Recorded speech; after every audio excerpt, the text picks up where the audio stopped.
Welcome back to The Heat. As the United States prepares to withdraw its last troops from Afghanistan, there's growing concern about Islamic State and Al-Qaeda. Both groups are said to be recruiting in Kashmir, and increased military activity could further deteriorate the relationship between India and Pakistan. With us here in Washington is Aparna Pande. She is research scholar and the author of Explaining Pakistan's Foreign Policy, Escaping India. Also with us in our DC studio is Michael Kugelman. His most recent work at the Woodrow Wilson Center focuses on India-Pakistan relations. Joining us from Islamabad is Air Marshal Masood Akhtar. He's currently the chairman of the Kashmir Education Foundation. I want to go back to you and ask you, do you think the American withdrawal in Afghanistan makes the situation between India and Pakistan less stable? Yes and no. Yes, because I think once the Americans leave, and of course there have been quite a few changes in the situation. Ashraf Ghani has been more pro-Pakistan. When Ajit Doval, the National Security Advisor, went and saw him, he reportedly told him that they don't want too many weapons from India, they don't want too much of training, and instead they would like to go back to Pakistan. They have released, in fact, handed over some of the Pakistani Taliban to the government of Pakistan and to the Pakistan army. Peshawar massacre terrorists, reportedly 4 or 5 of them have been apprehended within Afghanistan. So this is a good omen for what has happened, and India must learn from there to balance these things. But when it comes to having bad relations between Pakistan and India, when Ajit Doval said very clearly that if you do another Mumbai, which I hope and pray Pakistan or no non-state actor from Pakistan ever does, you can lose Balochistan. These are serious charges, and I think they can spoil the relation. But when Ajit Doval, he wants to have a proxy war through Afghanistan and break Balochistan away, and for which there are reported proofs. I have not seen them. So in the backdrop of Americans leaving Afghanistan, relations between Afghanistan and Pakistan are on the improve. Relations between India and Pakistan are relatively on the decline, and I think that should not be allowed to happen. America, when President Obama goes, Pakistan doesn't win this war, nobody's going to win this war. And Pakistan is a difficulty. It has remnants of the Cold War.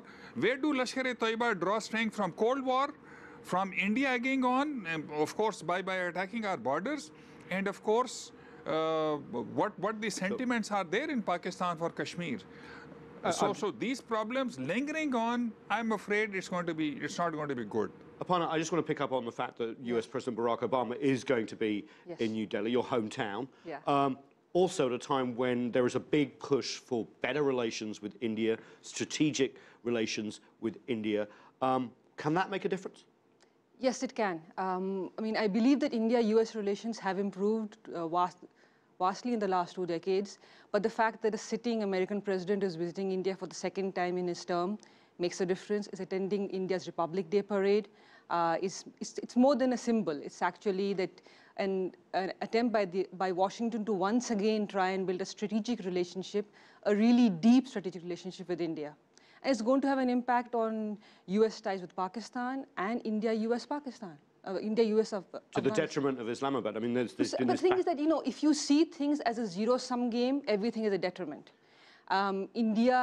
India and US ties improving can actually help India-Pakistan ties. It can also help US-Pakistan ties. It can also help the India-Pakistan-Afghanistan triangle.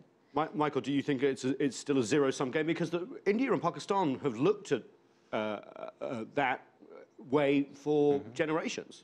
Right.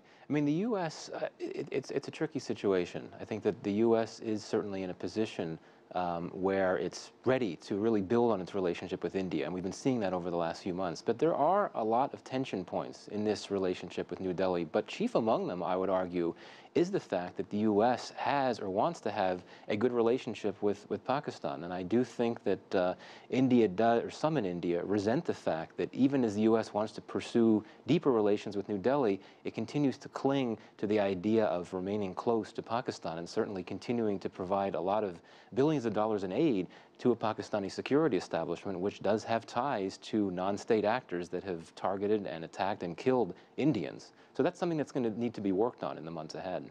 And Masood Akhtar, what about China in all this? And I'll ask you all that. What role does China play post-Afghanistan, and also considering the changing regional dynamics and this unsettled issue of Kashmir? I think China has been very, very constructive so far as defending its own national interests are concerned. They don't want a war with India. They want to improve their economy. They've been giving the same message to us to put Kashmir on the back burner.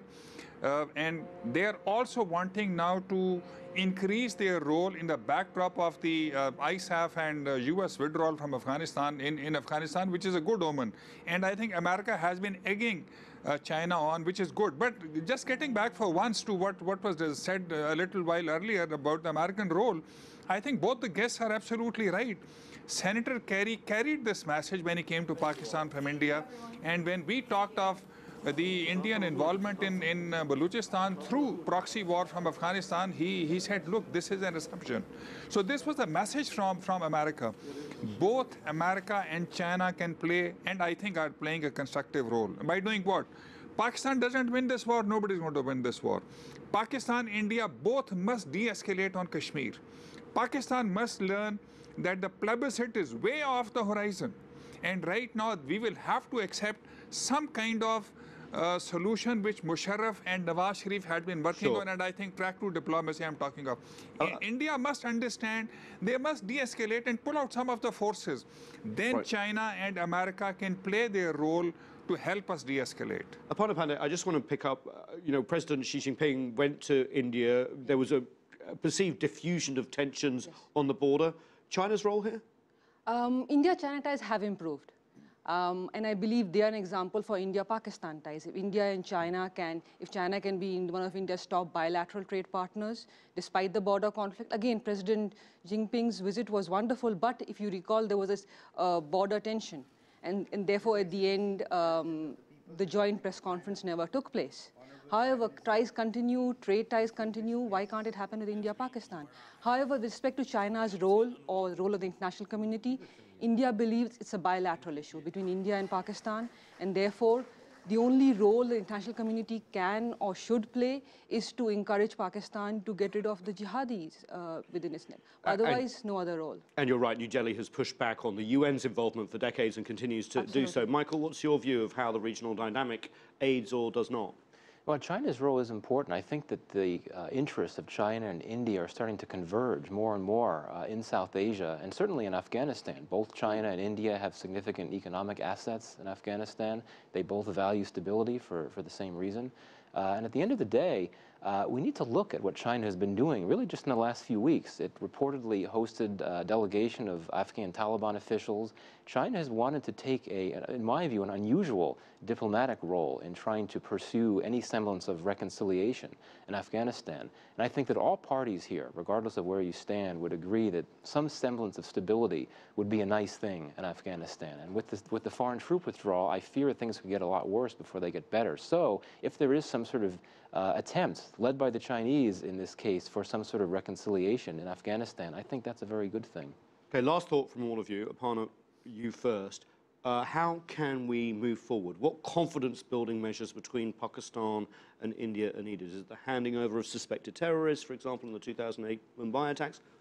I think that would be the best. I mean, if Pakistan is able to take action against the 2008 Mumbai terror attack, that would send a message that Pakistani state really wants to move ahead. And then India could reciprocate. The structure is already there. We have a comprehensive dialogue. We have a lot of things going on. But we need some action on the ground so that each side can actually back away and start talking. Air Marshal Masood Akhtar, what concrete confidence-building measures are possible to help the environment between Pakistan and India? I think number one, that India must understand Pakistan already has moved from multilateralism to bilateralism. That it's a problem between, though Pakistan doesn't recognize that it's a purely bilateral problem. So that's the first CBM that we have done. MFN status probably was on the cards when the cross-border firing started again on the LOC in a very big way, and then of course the government came under pressure from the extreme right and maybe a bit from the army also. So MFN status went. I think when Ajit Doval and of course Prime Minister Modi decided to go the tough way, all the CBMs that were on the card regarding trade, for example, the latest tit for tat is that the Indian government and of course their people have started to harass the Pakistan International Airlines in New Delhi, and at the same time Pakistan, I was reading somewhere, which is unfortunate, has said, okay, we will not give transit to Indian goods to Afghanistan.